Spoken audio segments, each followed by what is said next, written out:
Le 8 juin a marqué à la fois la journée internationale contre le travail des enfants et la journée nationale de l'enfance.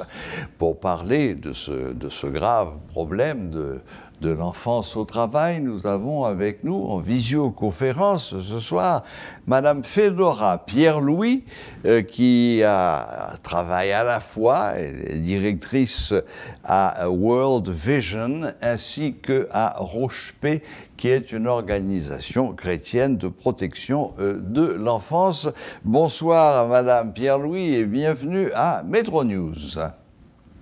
Bonsoir Metro News et merci de me recevoir. Je suis très heureuse d'être avec vous pour discuter de la condition des enfants dans le pays dans le cadre de ces deux dates que vous avez mentionnées. Très bien, Madame Pierre-Louis. Bon, alors, vous voulez parler en tant que World Vision ou en tant que Roche-P? Roche-P, c'est le réseau d'organisations chrétiennes pour l'épanouissement et la protection des enfants. Oui. C'est une plateforme qui a été créée en 2005. Oui, et apolitique, dont la mission essentielle est... Allô? Oui, une organisation, c'est précisé, apolitique. C'est une organisation apolitique, justement. D'accord, oui. Donc là, vous comptez vous exprimer plutôt au nom de Roche-P ou plutôt au nom de World Vision? Oui, je suis avec vous aujourd'hui surtout pour représenter Roche-P, étant la coordonnatrice nationale. Très bien. Voilà.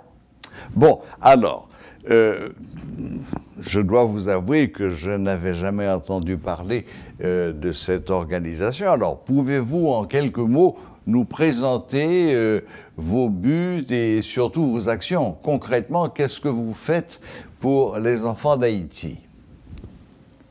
Voilà, Roche-P, c'est une organisation locale, comme vous avez mentionné, apolitique également, et qui consiste en un réseau de membres d'organisations chrétiennes qui œuvrent pour l'épanouissement et la protection des enfants en Haïti. Notre mission essentielle, c'est vraiment de veiller à ce que nous puissions renforcer le plaidoyer en faveur de l'épanouissement et de la protection des enfants dans le pays. Oui, j'ai vu ça en effet, mais concrètement, ça se traduit par quoi? Vous avez des écoles, vous avez des centres de santé, concrètement, qu'est-ce que vous avez? Concrètement, qu'est-ce que nous avons? Nous avons des membres qui sont très actifs dans le secteur de protection de l'enfant et régulièrement, nous avons des discussions et sur des actions bien spécifiques que nous voulons soit réaliser ensemble ou réaliser en groupe de travail pour vraiment adresser des priorités en ce qui a trait à la protection des enfants. Donc, nous essayons aussi de travailler avec des églises pour accompagner les leaders religieux et aussi des écoles pour vraiment renforcer le système de protection au sein de ces deux secteurs. Question à ce que nous ayons une priorité accentuée sur une approche positive aussi sur les risques de protection, les dangers de protection auxquels font face les enfants ici en Haïti et comment soit prévenir ou répondre à certains incidents.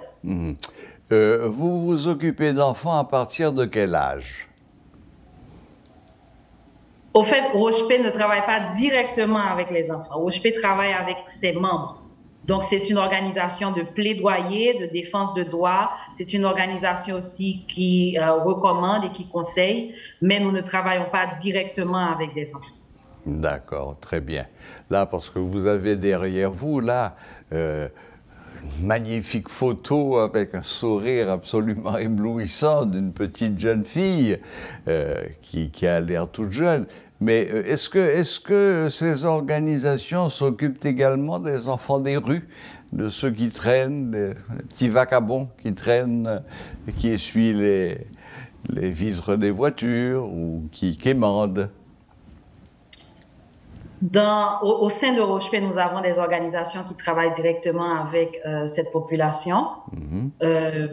Donc, nous avons aussi des organisations qui travaillent dans des communautés marginalisées, des communautés vulnérables. Vous connaissez World Vision qui travaille dans plusieurs départements du pays. Il y a aussi Compassion. Je ne vais pas citer toutes les organisations pour ne pas faire de jaloux. Mais oui, nous avons des organisations des organisations membres alors qui se concentrent surtout sur des enfants qui vivent dans des conditions marginalisées et des conditions très vulnérables. Et donc, veut aussi saisir cette occasion de la Journée internationale contre le travail d'enfants et la Journée nationale de l'enfance pour vraiment sonner l'alarme et voir aussi si nous pouvons sensibiliser davantage sur ces conditions pénibles auxquelles font face les enfants en Haïti. Oui, vous venez de le dire rapidement en parlant de World Vision, votre action s'étend sur toute l'étendue du territoire. Vous êtes présent également dans les grandes villes de province, j'imagine. Vous parlez de World Vision? Vous avez parlé de World Vision et précisé que World Vision œuvrait également dans les villes de province. Est-ce que c'est le cas aussi pour Roche-P? Vous avez des antennes? Effectivement, Roche-P est sur tout le département. C'est une organisation c'est une plateforme alors qui travaille dans tous les départements. Donc, nous essayons encore d'agrandir le réseau de Roche-P. Et pour le moment, oui, nous avons quand même une couverture nationale. Je lis dans la présentation de Roche-P que vous cherchez à contribuer à la formation de générations d'hommes et de femmes intègres. C'est un programme extrêmement ambitieux. Comment est-ce qu'on crée quelqu'un d'intègre? Alors, ce qu'on essaie alors, c'est la vision de Roche-P, n'est-ce pas? Donc, c'est une ambition qui est réaliste. Si nous tous nous mettons nos efforts ensemble pour d'abord adresser les problématiques auxquelles font face les enfants.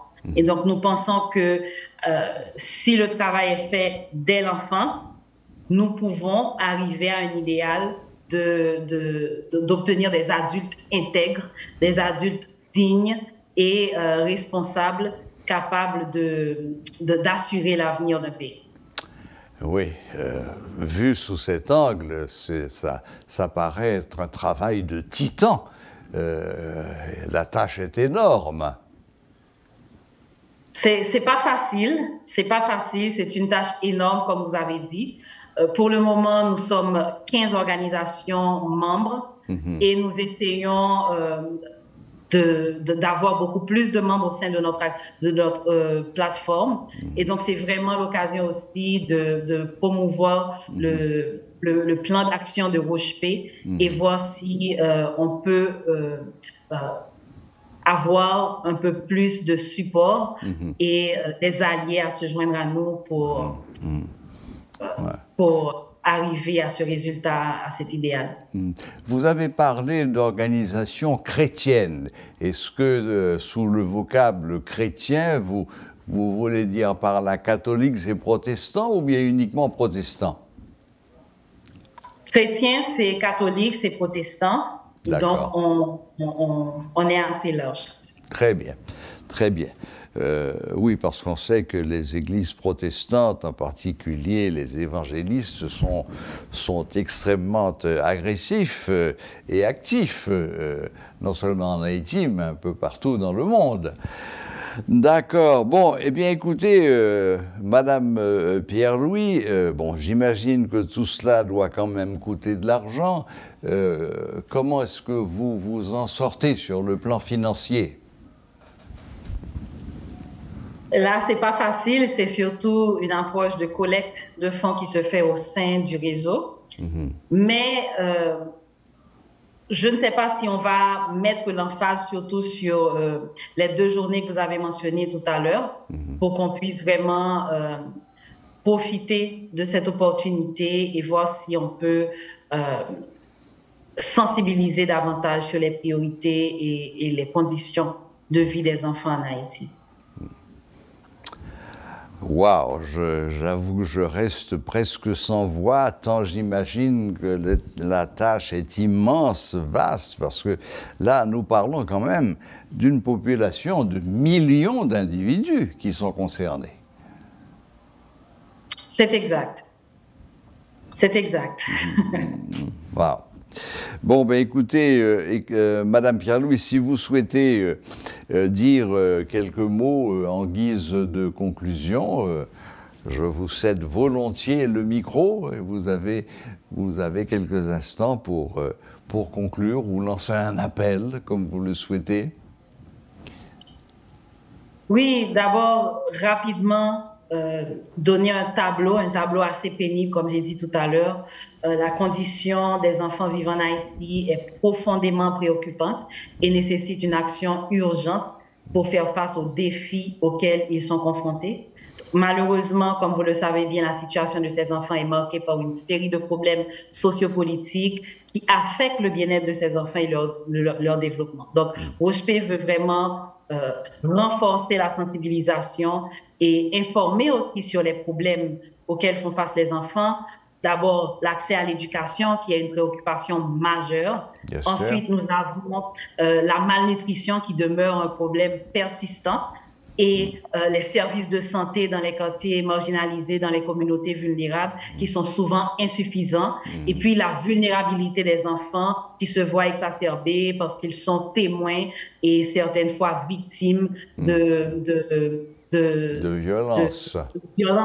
Vous voyez, il y a aussi les enfants qui vivent constamment dans l'exploitation, les abus, donc qui sont liés à leur situation de rester avec. Donc, c'est extrêmement important pour nous aujourd'hui de reconnaître ces défis complexes et interconnectés et vraiment pour les relever, avoir une approche nationale, une approche globale même pour combiner les interventions des différents membres de Roche-P, mais aussi des alliés, des supporters pour vraiment adresser ces problèmes de façon pratique et précise. Eh bien, nous allons conclure sur ces paroles d'espoir. Madame Fédora Pierre-Louis, d'abord, compliment pour votre travail. C'est une noble tâche que de s'occuper des enfants en difficulté, des enfants déshérités. Nous l'avons dit et répété, la tâche est immense. Le nombre de gens concernés se compte par millions. Bon, j'imagine que vous lancez un appel également à toute autre organisation qui ne vous aurait pas encore rejoint de se joindre à vous de façon à accroître le réseau, à le rendre plus performant. Bien, écoutez, je ne peux que vous souhaiter bonne chance et bon courage, surtout dans cette noble tâche que vous accomplissez quotidiennement. Madame Fédora Pierre-Louis, merci infiniment de vous être rendue disponible pour nous pendant quelques minutes sur Métro News. Bon courage et à bientôt. Merci beaucoup et à très bientôt. Voilà, c'était Madame Fédora Pierre-Louis de World Vision et de Roche-P, des organisations qui s'occupent surtout de l'enfance dans ces journées internationales contre le travail de l'enfant et la journée nationale de l'enfance ici en Haïti en date du 8 juin.